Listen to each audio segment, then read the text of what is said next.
everybody, for taking the time to be here with us tonight.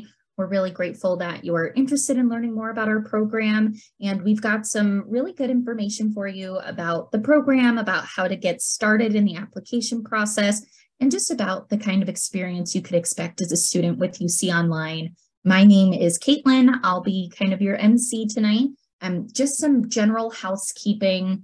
As I mentioned before, this will be recorded, and everybody in the session and who is registered for the session will be receiving a copy of the recording, so you can go back and refer to any of the information we presented and any of the questions that were asked. There is also a function called Q&A that you'll see on your screen throughout the presentation. If you have any questions about something that myself or one of our faculty members is talking about, please feel free to utilize that function. We'll be able to see your question and make sure that we get to it. We will also be doing a dedicated Q&A or question session at the end of our presentation. We do also have a chat feature as well.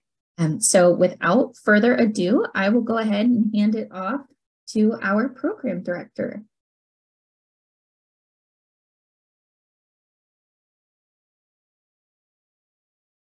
I was muted. Hi, everyone. Thanks for joining us tonight. Just here to tell you a little bit about UC and about our medical lab science program, and I can tell you a little bit about my background.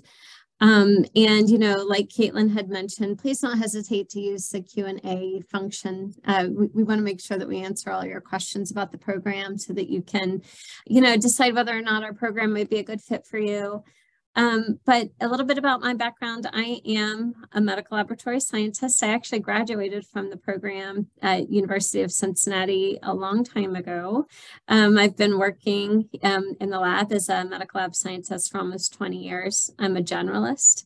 Came into the field of medical lab science through my love of microbiology, and actually earned a degree in microbiology before deciding to come back to a medical laboratory science program so that I could sit for my ASCP board exam, and then ultimately went on to get a graduate degree in molecular genetics. So my second love besides micro is hematology and immunology, and those are the classes I teach. So I will let our other folks here introduce themselves as well.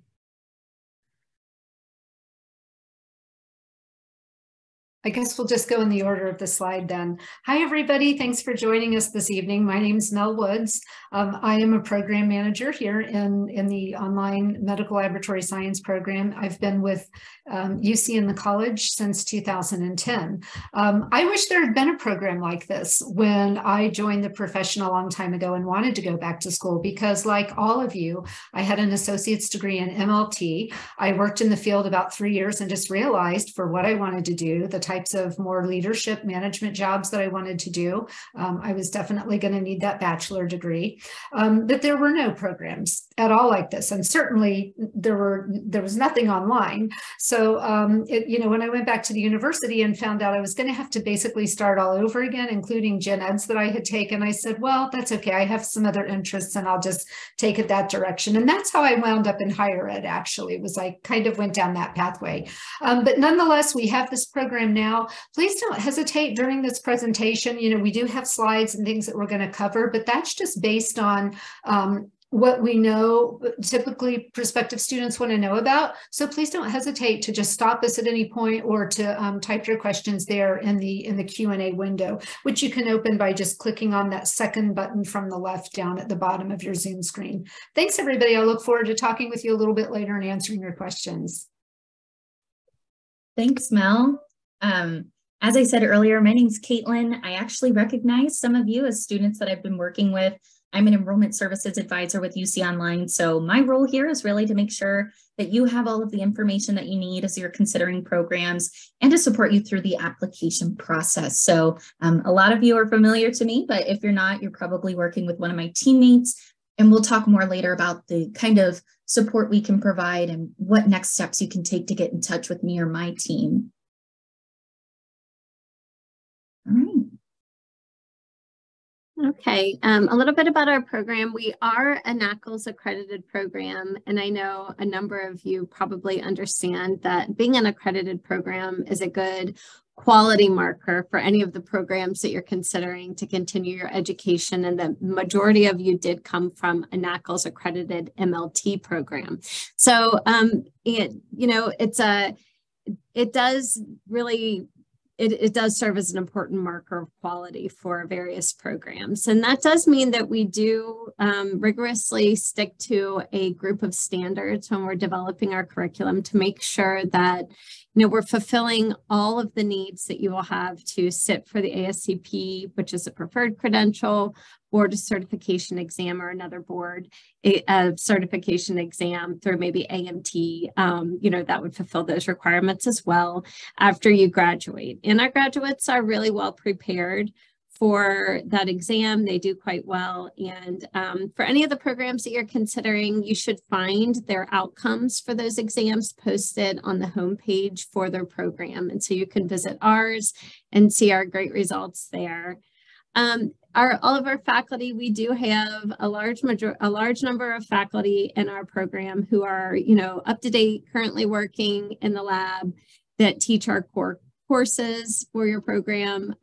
In addition to, just to kind of describe to you the way that our courses are organized with instructors, you will have a lead instructor for every class that you take.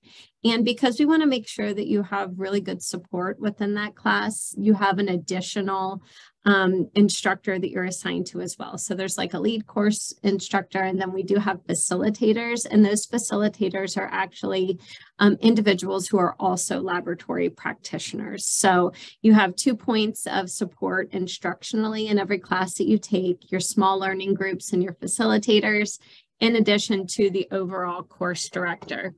So, that's kind of how our instructional groups do work in the courses. And because our instructors are, current practitioners, and, our curriculum is really up to date as well.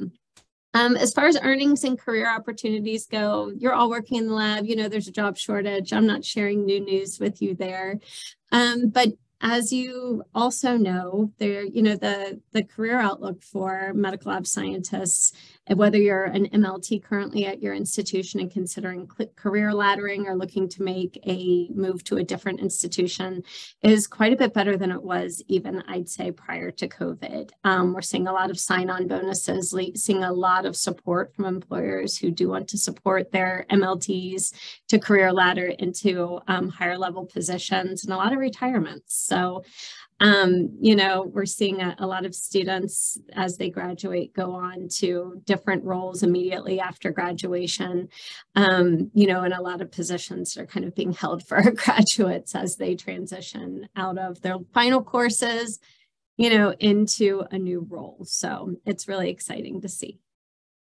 Here we go to that. Okay, perfect. So as far as our program highlights go, like what is the structure of our program? It is 100% online. There are no campus visits that are required, although we would love to see you. You can always come see me in my office here in Cincinnati. And a lot of students do come for graduation, definitely. But, for homecoming, football games, things like that, we have a pretty good football team, pretty good basketball team here at UC. The program length is 60 credit hours, and that's part-time. And that 60 credit hour mark is actually pretty important too, and I'm going to tell you why. Your 2-year degree, your associate's degree, was likely around 60 credit hours, and a bachelor's degree is 120 credit hours. So the fact that our program is 60 credit hours does mean that it does constitute a full bachelor's degree program.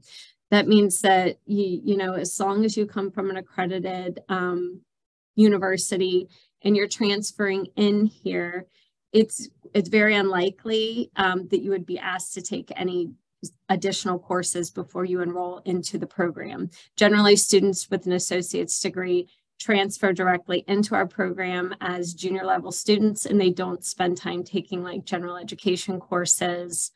So sometimes if you'll see a program length might be a little bit shorter than that, like 48 credit hours, I would ask, what other additional courses you need as you transition into that program, because you're going to need something to make up that 120 hours. So our students transitioning into our program go directly into medical laboratory science-based courses.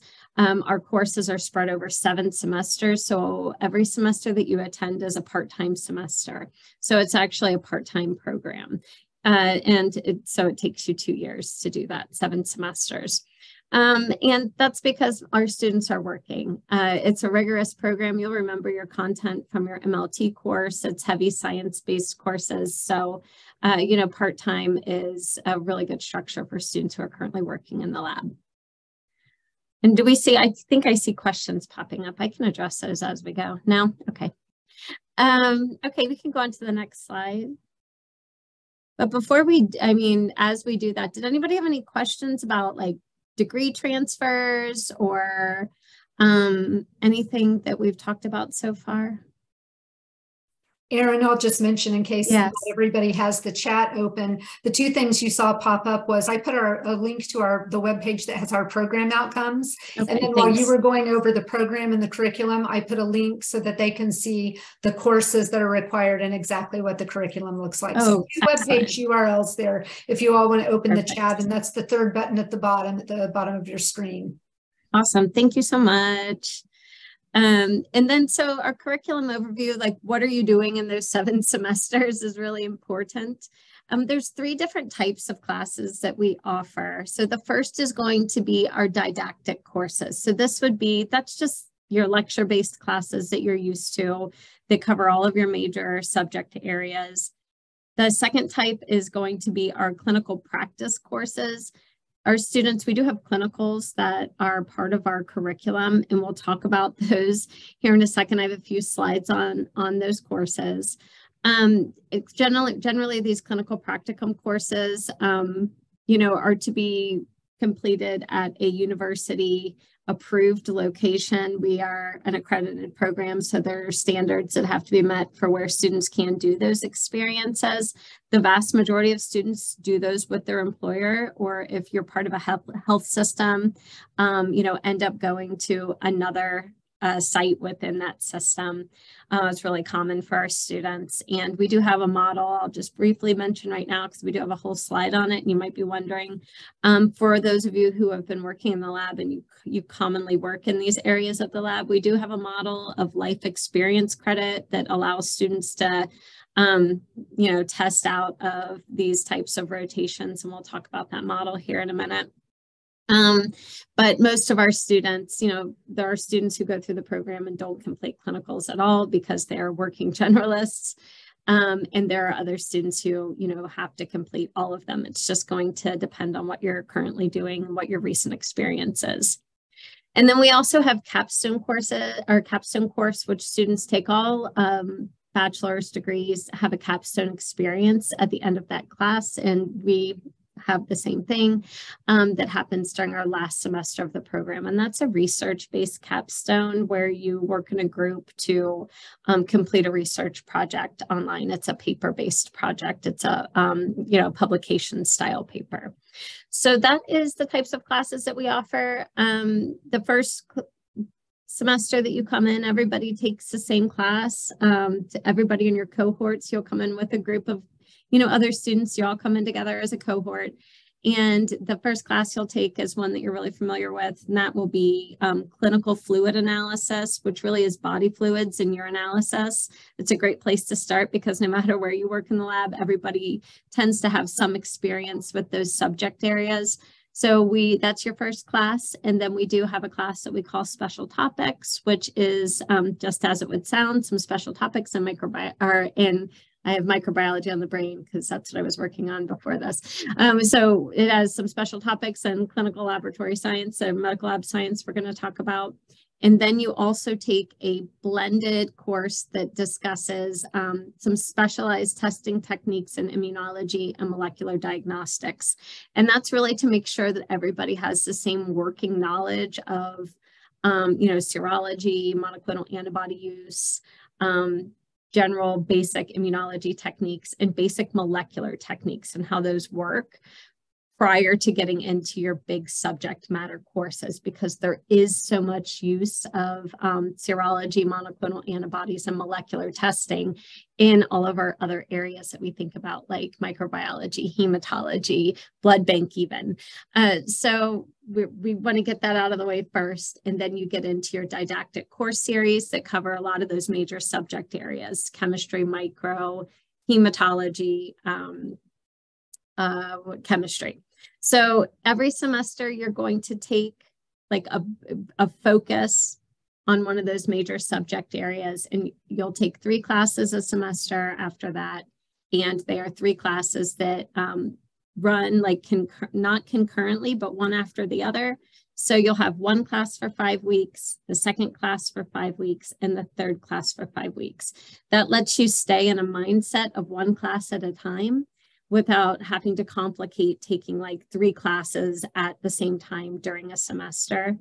And they run in a series. So you can, like, for example, 1 class might be in your hematology semester, you'll take, hematology 1, which has a focus on some basics and red blood cell disorders. Hematology 2, which has more of a focus on advanced testing and white cell disorders. And your 3rd course in that series would be coagulation or hemostasis, that focuses on that set of disorders. So they run in a series. So after that, during your 6th semester, first semester, everybody takes the same basic courses. Then you have your didactic course series over the next 4. And then during your 6th semester, that is our clinical semester. So some people are taking a higher number of credit hours that semester than others, dependent upon how many rotations you need to complete. And then as your very last semester, you only take 2 classes. That class, one of them is going to be your capstone course that we just touched on. And then we do have a large course that is a certification review course. We call it Advanced Clinical Correlations, where we take a holistic look at like disorders, and we look at abnormalities across the entire lab. So for example, let's say in hematology, we're talking about a case of a patient that has microcytic anemia. We're also going to look across and see what other abnormalities across the entire lab we might see for that patient's testing, and put together a large clinical picture of disorders. And we're also going to prepare for the board of certification exam. So that is our curriculum in a not so much a nutshell, but a brief overview. Does anybody have questions about curriculum, or what questions do you have? What do you think? Let's see, can we use these courses for our annual CE credits? That would be depending upon who you're doing CE credits for. Generally, ASCP does have a mode. I know that because my re-up is due like within weeks. And I was just looking at that myself. Yeah, so there is a mode where you can use it. I don't think you can use it for all. Generally, there's a max of how many you can apply. Good question. Okay.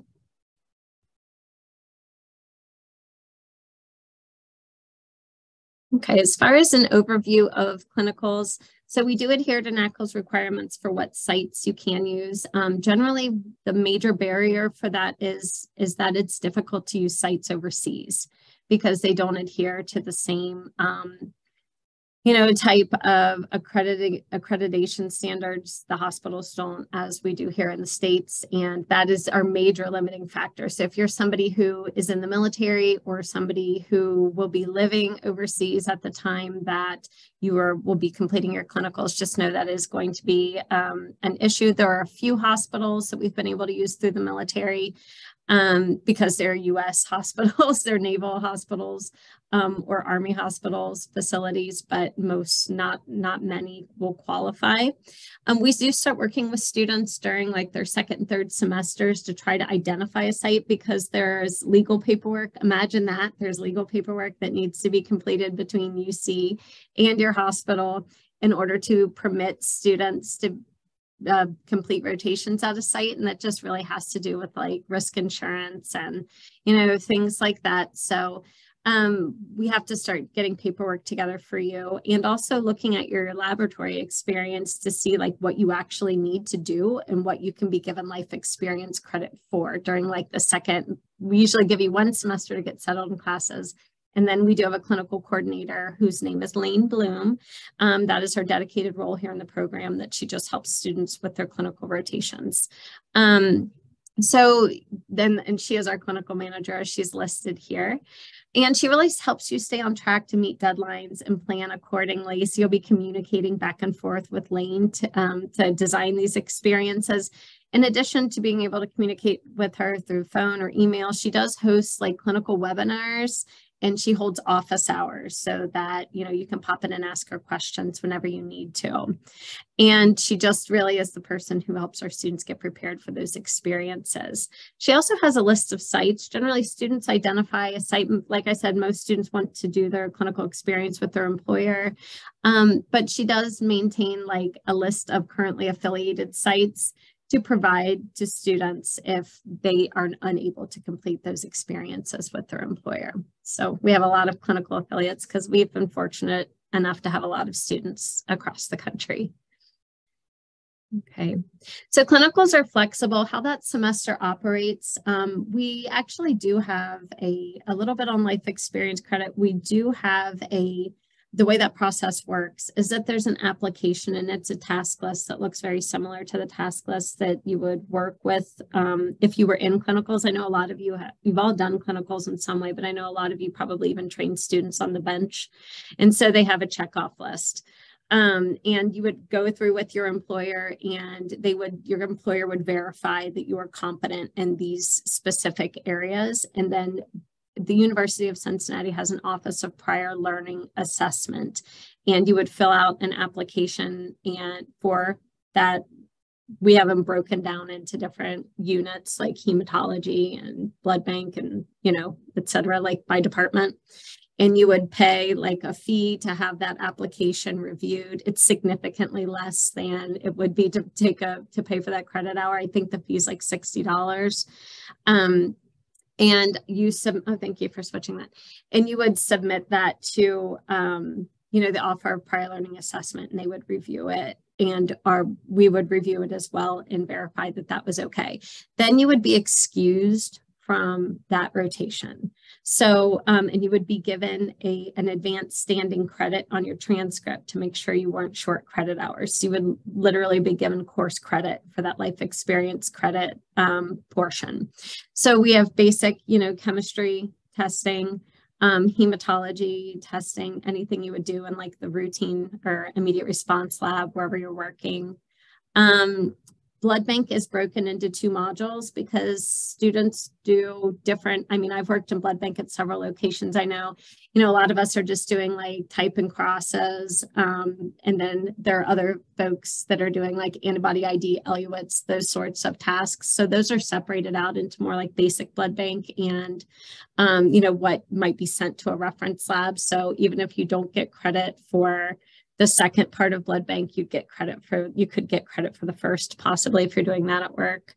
And same with micro. It's divided up into several modules that work similarly. Like, are you doing setups, you know, and reading gram stains? Are you reading plates? And are you doing more advanced testing like parasitology, mycology type applications? So, you know, we're trying to get credit for students whenever we can for those various rotations. And as far as it goes for scheduling those clinical experiences, typically Lane works with each one of these modules of rotation is typically 40 hours, like contact hours in the lab, but it is based on competency. Obviously, if you've done 32 hours and, you know, they say you're absolutely proficient, that's like a conversation between, we have a faculty member here. Her name's Dr. Adrienne Davis-Sapfi. She just works with students who doing these clinicals. She's the one that teaches the associated class for this clinical and oversees it with your preceptor. So you would identify a preceptor wherever you were doing your clinical rotation, just like you had when you did your MLT rotations. And they would work with you to complete that task list on a schedule that suits you. So we have students that work all shifts, right? Or second and third shift. So some people need a second shift rotation. Some people need a first shift rotation. And it really, a lot of our students do these part-time. Instead of doing 8-hour days, they might do 4-hour days or 3 hours at a time and come into work early for several weeks. That's how you do that, is between you and your employer, as long as you get the time finished. We don't micromanage what that schedule looks like. We just work with you to be informed of what that schedule does look like, so that Adrian can check in with your preceptor to make sure everything's going okay. What questions do you have about clinicals? Because I want to make sure that I answer those. I have a quick question. Yeah. We've had some good questions come in the Q&A area, and I'm not sure, because of the message that I can see, maybe Caitlin can help just clarify for us. Can all of the participants who are attending our session tonight see that Q&A, or is it only the person who posted the question? Once they've been answered, our attendees should be able to see those. I do think, though, that it would be beneficial to go over this last question about using your current full-time job and kind of going over that again. I think that would be great to do verbally. Sure. Excellent. I see it from Ashley. So you say, what would I need to do to use my full-time job that I already have as an MLT generalist as my clinical site? That would just be really getting with our clinical manager once you're enrolled, Lane, and just saying, hey, this is my employer. This is the site I'd like to use. If there may have already been somebody at your facility, and we might already have a clinical contract with that individual facility. So there might not be any really legal paperwork that needs processed. But if there's not, then Lane has a clinical contract that she can reach out to whoever your contact is there, generally the lab manager, and pass it along. And, they'd say, hey, Ashley would like to do her rotations here. Here's this paperwork, or she could send it to you and you could send it to your supervisor. And it just needs signed generally by somebody in HR or legal at your hospital. All students who rotate for any discipline in the health sciences have a clinical contract. So it wouldn't be anything that they would be unfamiliar with. And they'd sign it, and then we would just work together either to make sure that your employer, because it sounds like you're a generalist, Ashley. So I'm assuming you're going to have probably done at least everything that's on chemistry and hematology's checklist recently. The experience has to be recent. It can't be 10 years ago, right? So it has to be something you're currently proficient at. And then we would submit that LEC application for you, and you would be given credit for what you've done. And then if anything else you needed to do when it came to be close to that clinical semester, generally you work with Lane to make sure that you and your clinical manager at your hospital, or whoever's going to function as your preceptor, fills out a schedule, right? They would just say hey, looks like Ashley needs this many hours in this department. We are going to, she and I talked, we decided that this would be how we'd arrange for those hours. And then you submit that, and then Adrian approves it. And that's it. Does that answer your question, I hope?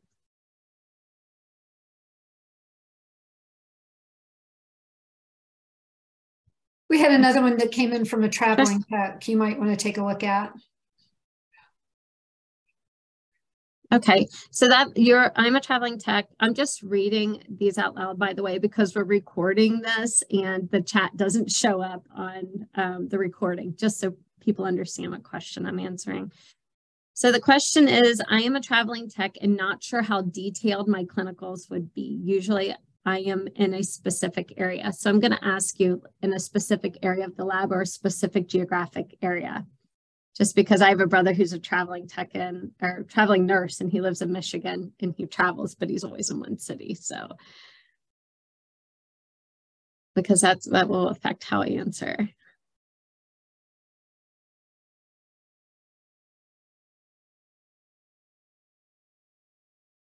It looks like it's in a specific area in the lab, Erin.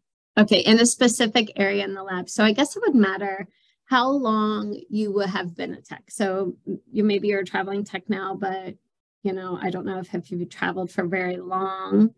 You would need somebody to verify that you are proficient in a specific area. So if you're traveling and you're only in heme, You could have whomever, wherever you're at the time that you're doing, the LEC application, maybe verify for you, or you might need to contact a few people.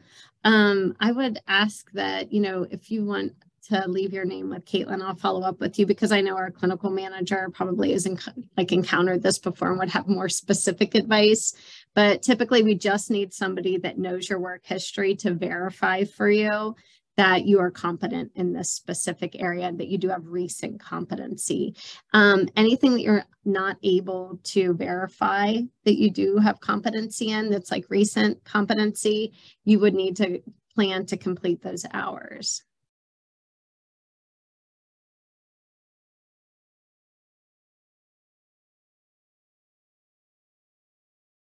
Okay. So how recent does the experience have to be? So I believe it's within the last year. That's on several slides back. If we could flip back, 3 years, last 3 years. Okay, last 3 years. I believe they have to have the equivalent of 1 year experience within. Yeah, the equivalent of 1 year of experience. That's why you had the 1 year. Yeah. 3 years. Yeah.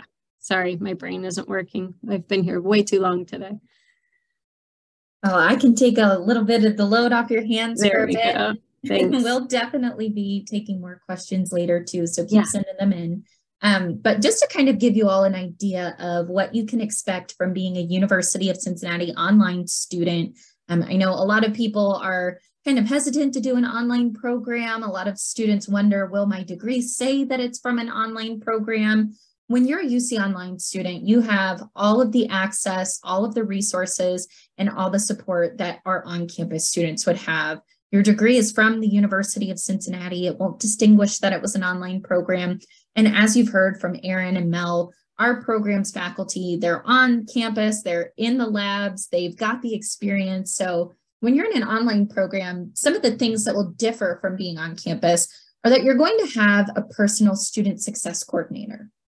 Now, this is somebody who will support you from the very start of your program all the way through to graduation. There's somebody who works only with students in your specific online program, and they'll be able to help you with things like when registration is opening, seeing what kind of holds might be on your account, letting you know when the applications for graduation open, and are just there as kind of a general line of support too. You will, as Erin mentioned, have access to faculty as well in the program, but your student success coordinator is really kind of there to help you stay on track throughout the program. You'll also have access to all of our resources, so any of our library resources, and we are a Tier 1 research institution, so we've got some great library resources. Those include our writing center, our tutoring support, IT and technical support, and a whole bunch of other options that might be specific to just the college you're in or to the university overall. And then the other great thing is the national networking opportunity. So as Erin mentioned, you'll start with a cohort of students, and those students could be from the same city as you, or they could be from 3 states away. We've got a really wide network of students that are involved in this program, and you'll have the opportunity to meet them, to hear from their experiences, to kind of learn about what being an MLS or an MLT professional looks like where they're at, and really just the chance to kind of get new perspectives on the field, both from your faculty and from your cohort as well.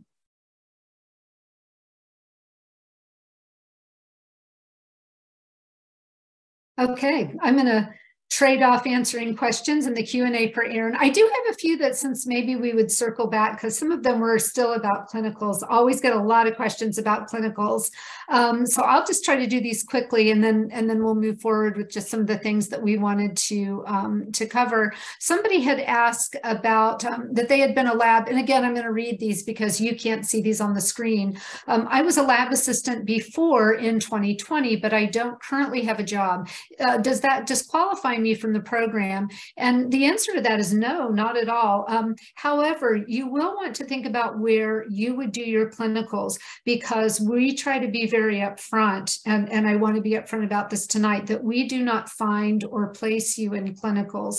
As Erin was explaining, we can give you a list of, gosh, we have over 1,000, maybe somewhere 1,500-ish affiliates, where our students, where we've had these legal agreements, right, where students are doing or have fairly recently done clinicals. So we could give you a list of all of those in your area, but we really don't have the ability to actually place or to call that facility for you and to try to broker that arrangement. So we try to be really upfront. That's going to be on you if you join the program. So, you know, what I try to tell students as they're coming in, if they're in your situation, and this is just one idea, it's not the only one, but you might want to consider getting a job as soon as possible in a lab, even if it's just part-time or flex, so that you can make a relationship with a laboratory. And as you're going in, this could even be for a secretary job, a lab assistant, a specimen processor, but, you know, talk with the management as part of the hiring to let them know that your goal is to do this program and that you do need a site to do your clinical rotations in. Also, knowing that you would have to do clinicals in all those areas of the laboratory, you might want to target labs and employers who would have all of those areas, micro and blood bank included. So just something to think about. Sort of related to this, somebody had asked again about the experience that you would apply for life, for the amount of experience that you would need to apply for the life experience credit, exactly how much that was. I will say that this is the one area of the program that Erin and I don't actually personally oversee. And we have Lane, who is our clinical manager, and that's really her entire job to do that. I do believe it requires full-time employment for 1 year. That has been at least within 3 years. But you know what I said? Lane works orientation. I lead orientation, which I'll tell you about in just a minute. But Lane always works in orientation with me.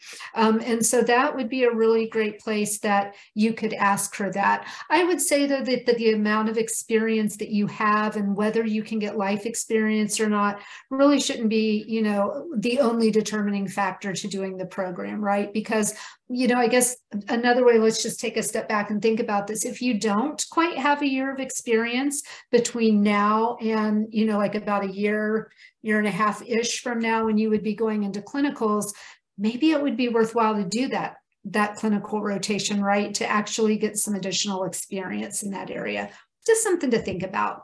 Okay, so I'm going to turn this around. Oh, the other question that I answered was, can we complete clinical hours on the clock with our normal shift? Absolute no, and that's not us just being mean. That's actually a requirement from our accrediting organization, NACLS, that accredited all of your MLT programs. If you came from a NACLS accredited program, your clinicals cannot be paid. So you can arrange to do them. And as Erin was saying, that's totally up to you and the management at your laboratory, how you want to set those up. You know, do you want to stay on after a shift, come in early? Do you want to come in on weekends? You know, it'll be totally up to you how you set that schedule. But the one rule, so to speak, that we give you is they cannot be paid. These are really great questions. Thank you for asking. I see one came in. I'll let Erin take a look at that. And I want to go ahead and just talk. We've already talked. I don't think we have to convince you that there's a shortage in our profession. And as Erin said, people are leaving, retiring from the field. We have faster than average job growth. And right now, the average wage for medical laboratory scientists is approximately $77,000 annually. Now that is across all the United States. And here you can see some of the job titles that our graduates go on to do. I will say that most people are coming to this program because they want to go from being an MLT to an MLS. You know, they like I did a long time ago, right? That you've reached a ceiling where you see that there are other things you'd like to do in the lab. Maybe it's just staying on the bench, but doing more high complex testing. Maybe you actually want to do, you know, more management and leadership work, but you're going to have that bachelor's degree in medical lab laboratory scientist credential to do that. So most of our students are aiming to be a medical laboratory scientist. And then we've just mentioned a few other things here that our students have gone on to do. Next slide, please. And I can handle this next slide. Sure. This is just kind of a feature of our University of Cincinnati online programs. It's something called a University to Business Partnership Scholarship. Some of you on the call may already be active participants in this scholarship opportunity. Basically, what this is an opportunity for businesses and organizations to create a partnership with the University of Cincinnati online for no cost to the employer to provide a tuition scholarship to their employees, their dependents and spouses, and anybody who is interested in our online programs within kind of their dependents. Right now, UC Online has over 100 online programs, and that's at all levels of study. And we do have the same kind of support, the student success coordinators, the engaged faculty, the university resources in all of those programs. Some of our partners are Kroger, Nationwide Children's Hospital, Mitsubishi. We do actively make these partnerships. And like I said, it's no cost to the employers. Yeah. So if you're wondering if your employer is part of our partnerships, or if you'd like to have your employer be part of our partnerships, feel free to connect with your enrollment services advisor, which would either be me or one of my team members, and we can talk to you a little bit more about this opportunity. We had another good question before I go over admission requirements. We had another good question that came in, and this was also about, I believe that they were asking about whether or not they would qualify for life experience. The question was worded as, I have been working as a PRN since August 2022. If I apply to the program in August 2023, would I qualify? Again, I just want to make sure so that everybody, we're all clear on this. You do not have to have any minimum work experience or even be working in a laboratory to apply for our program. I mean, we can admit you if you're not working. We get a lot of people who want to return to the field, right? And they haven't been working.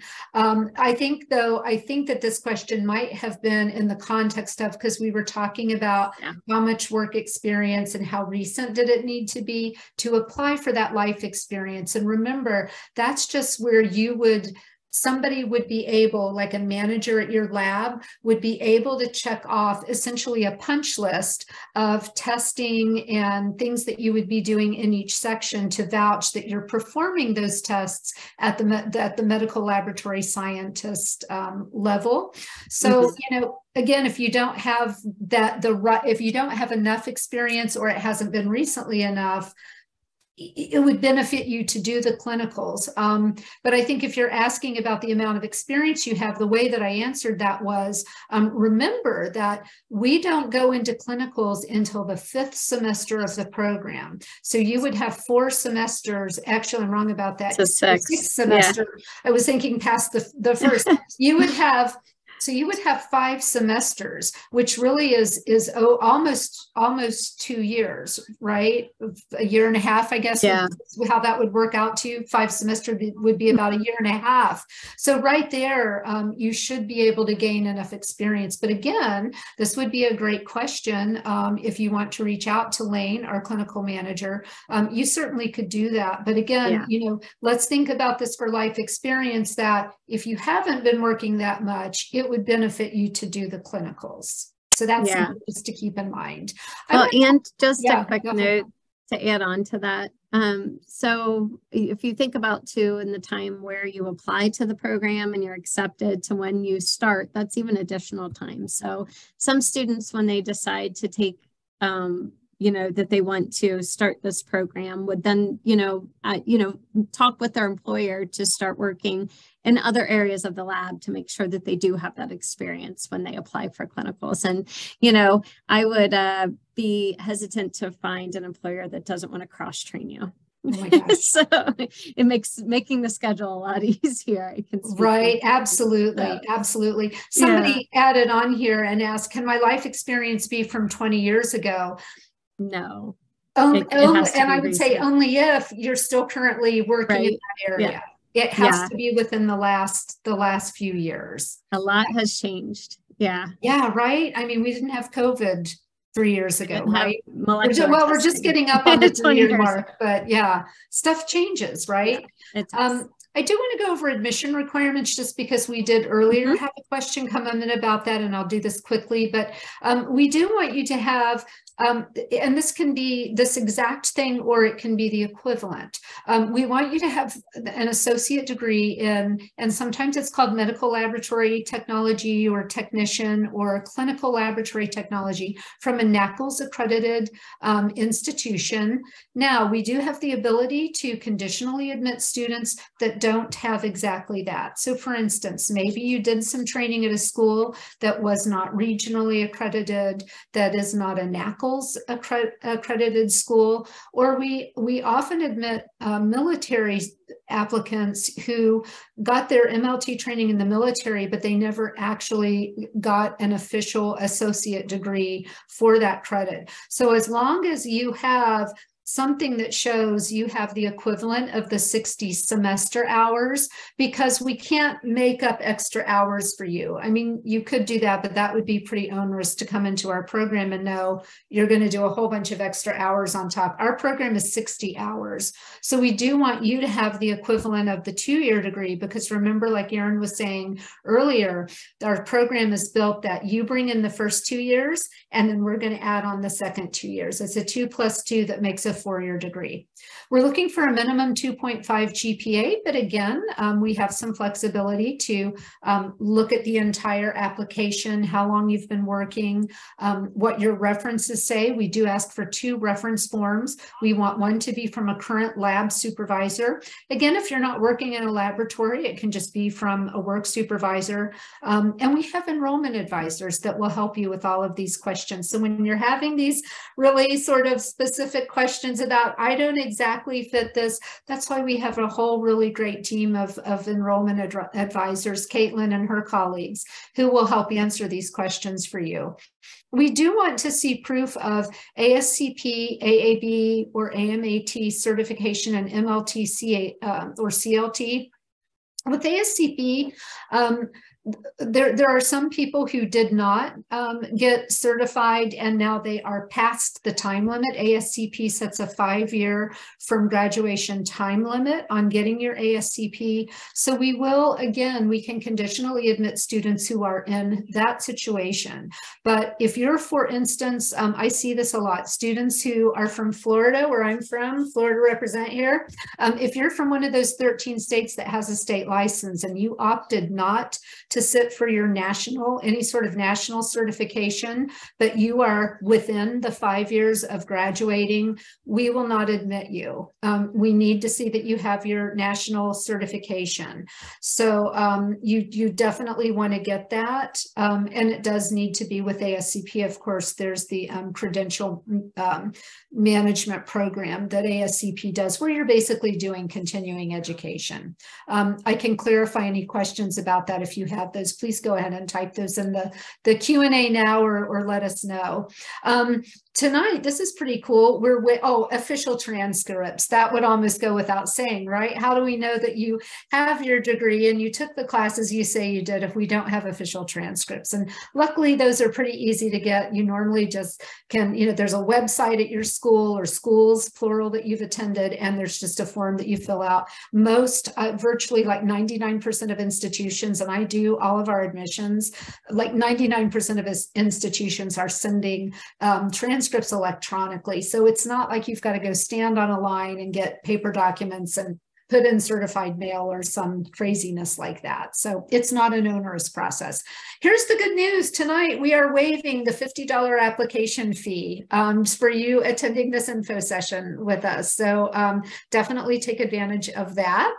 Next slide, please. I don't know if this is mine or not. Oh yeah, orientation. We do require all students to complete an orientation with us. Think about it this way. This is a non-credit class, so you are not going to have to pay for it. It's not letter graded. It's not going to hurt a GPA. But we do want to give you a chance to see how our program is set up, like what the pace of it is going to be, what the typical schedule is like. We also want to use it as the chance to teach you how we do things in our course. So even if you've taken online courses before, even if you've taken courses that are in Canvas, which is the navigation system that we use to teach our courses in, we do things our own way. And here's the good news. Once you learn how to do our courses the way we set them up in Canvas, you'll never have to really learn that again, because we set all of our courses up the same way.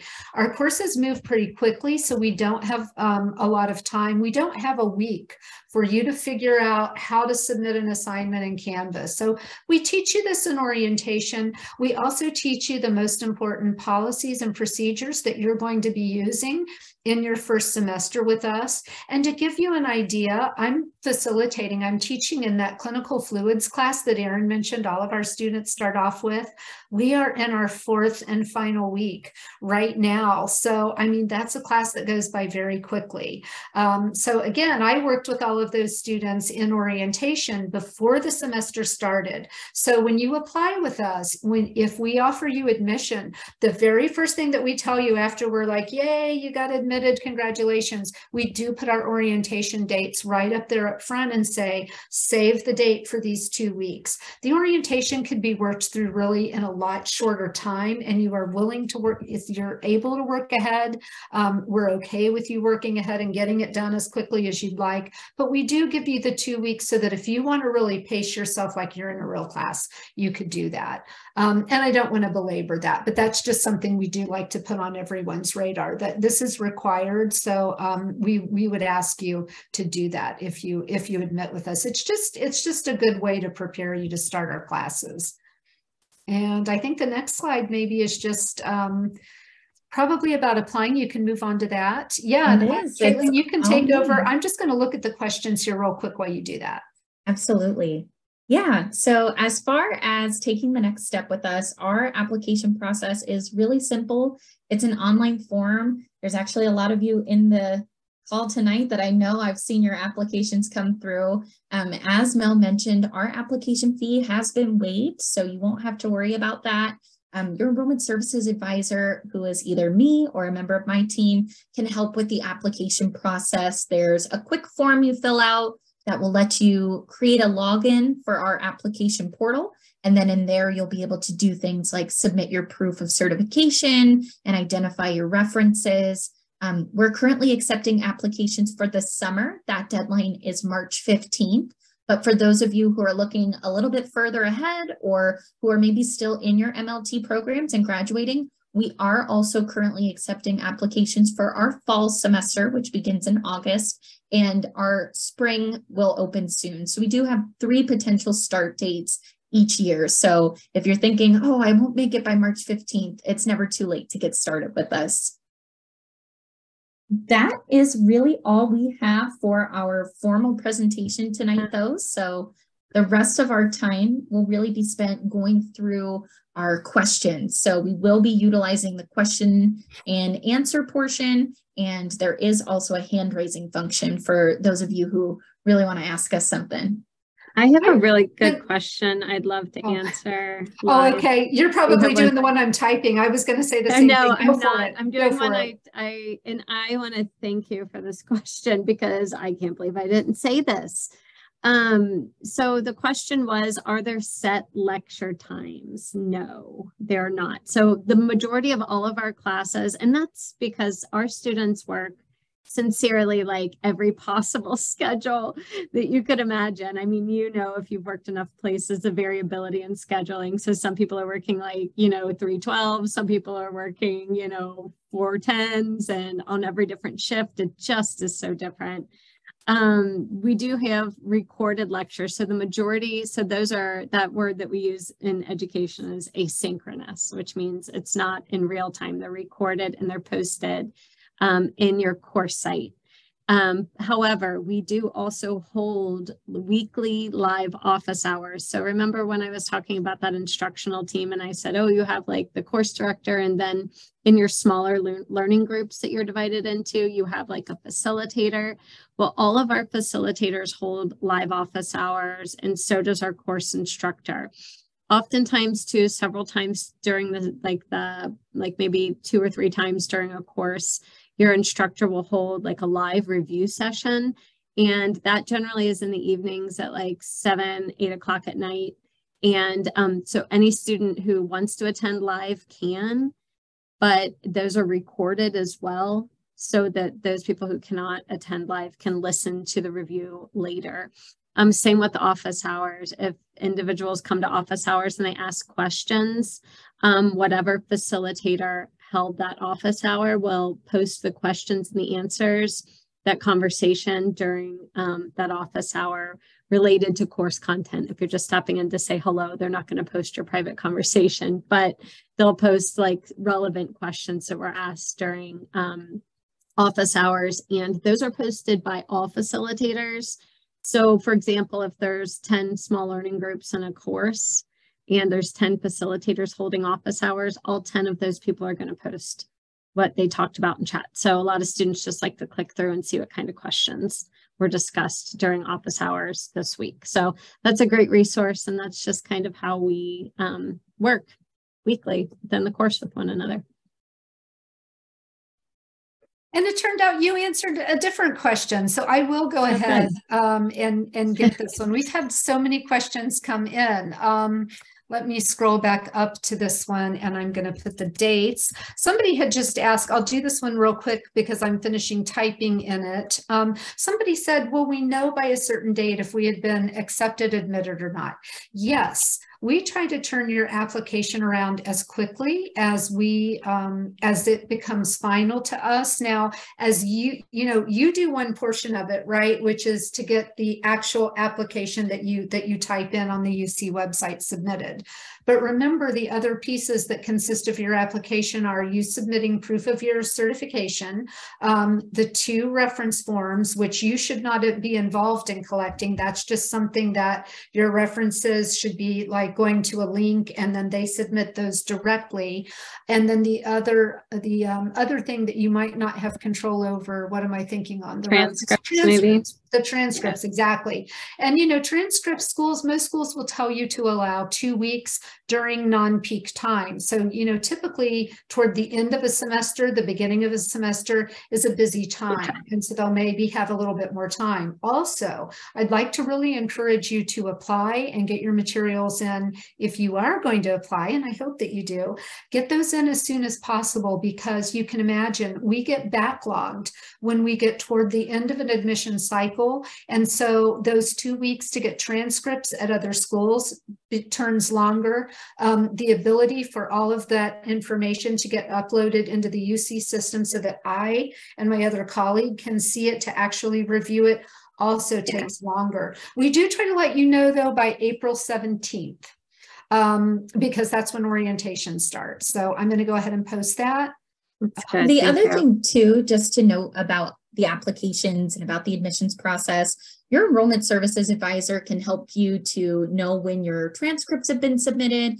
Sometimes those can take a little bit of time to get to us and then to be processed by our admissions office. So that's part of what my team is here to help too, to make sure you know when your references have been turned in, when your transcripts has arrived, and so that you have knowledge of kind of what's next for you in the admissions process. So if you're ever wondering, what's going on with my application, that's what my team's here to help with too. Right. And there was a textbook question here that said, are textbooks hard copies or electronic versions? I believe, and Mel, you can correct me if I'm wrong, that all of the texts that we're using, except, well, even that last one, have hard copy and electronic versions. They do. So, they do. Yeah. I wanted to there was a student who posted, and I'll also try to type an answer here, but who was attending the pre-MLS program at UC Blue Ash. That is not an associate degree that transfers into this online program, because the pre-MLS program that's at our branch campus, which is UC Blue Ash, a suburb of Cincinnati, that is a 2-year program that does not prepare you to be an MLT, but it allows you to do the first 2 years of our on-campus 4-year bachelor program. So Eric, I'm also, surprise, surprise, the program manager for the on-campus program too. So I'm going to type, hopefully you can access the chat, but I'll put it in the answer to you as well. I'm going to type in the email for the campus-based program so that you can one-off with me, and I can get you connected to the advisors who can help talk to you about what that transition looks like. That's a great question, and that's a different one. We don't often see this in these sessions. So thank you for attending, and I hope to help you get transitioned into our on-campus program. Yeah, Eric, you have to come take class with me in person, which will be fun. We have fun. Any other questions? Oh, good, Alex. I hope you get started in May too. I am seeing a question that I think would be good to speak to about readmitting students and how that process might look for students who are previous students in our program but looking to get readmitted. We love readmits. I'll let Mel talk about deadlines because she knows them like the back of her hand. But textbooks, usually we'll know a few semesters beforehand what textbooks we need. But your enrollment services, your student success coordinator will send that to you with your information for registering. And you know what, Erin, I'm going to apologize because I'm still looking, trying to remember the MLS campus-based email. If you can maybe put that in, I'm going to back out of this. If you can maybe put that in the chat and also in that answer to Erin in the Q&A, to Eric, I'm sorry, in the Q&A, then yes, I can talk about readmits. I'll do you one better, Eric. I will email you your UC email account and copy that email address for you. Oh, that's a great idea. Thanks. Yep. I'm sorry, I'm looking for the question. Oh, here we go. If someone is a readmit, when might they know when they might be accepted? Well, so to readmit with us, you just want to reach out to the MLS DLP account. That's our online program account. So let me put, I am going to put that one in the chat because I've got that off the top of my head. I just literally, I was typing and listening and talking and just my brain just sort of said, I don't remember that one email. So I'm going to go ahead and put, sorry, again, it's just been a really long day. This is for the online MLS program. This would be for readmits only. For those of you who are brand new and would be considering applying to our program, we do want you to work with our teams that are enrollment advisors because they are really the experts on answering your questions and helping navigate you through that process. But because we did have somebody ask about a readmit situation, the way that you get that started is you just reach out to us directly, and then we're going to ask you a couple questions, and depending upon the answer to those questions, we'll know, whether we need to send you to UC admissions for like another application process, or whether we can do an internal process that just involves some forms that are part of our program. So we'll help you if you email us there, pass that along to your friend who would be the potential readmit. And thank you for asking that question. Yeah, we like it when you come back. We love it when you come back. We do. It gets me excited. It's good. And we're going to hang on here as long as there's questions. So yes, and I found my email I was looking for. So even though Erin is going to email Eric at his UC email account, I'm going to go ahead and put this in just in case, I'm thinking, for instance, we may have somebody who is attending who maybe has like a bachelor degree and might not be eligible, or they've realized as they listen to this that they're maybe not eligible for our online program. Our enrollment advisors are good about helping you determine that too. But if you've already for yourself determined that, you can reach out to me at the MLS campus-based email, and I can let you know how that program works. It does require attendance here in Cincinnati on campus. There's no escaping on-campus attendance. attendance if you're going to do like our traditional 4-year program. And that's also the one that 2-year Blue Ash program feeds into. Mm-hmm. Let's see, I see 5 open questions. Did we get that? Okay. Let's see, books. Good.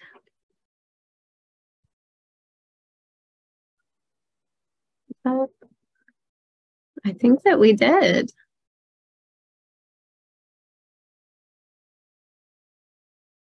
And just to reiterate too, if you're not already working with an enrollment services advisor, or if you're not certain who your enrollment services advisor is, I'll be putting in the chat kind of our general email where you can send questions. But if your enrollment services advisor is me, or if you know who's been sending you emails from UC, that person will be able to answer any questions you have. I know for my students, I'll be following up tomorrow and seeing what questions you have after the session. So don't be afraid to reach out, because we really are here to help and make sure you have everything you need. Yeah, and if there's anything that Caitlin can't answer, she can pass you along to me, and I would be glad to talk to you. Absolutely, to any of us, because, like Erin was saying, we do have several different program managers that work with MLS programs, plural. So, there are different people who handle different jobs. Lane is our expert on clinical, so we would all be happy to help you.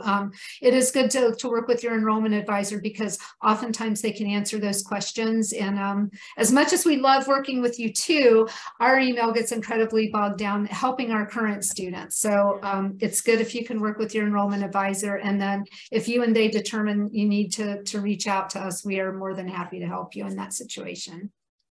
Yeah. Don't be shy. Yes. These have been really great questions. Thank you all so much for your patience and really great questions. You've been a really lively and engaged bunch of students. I hope we get the chance to work with all of you. I know.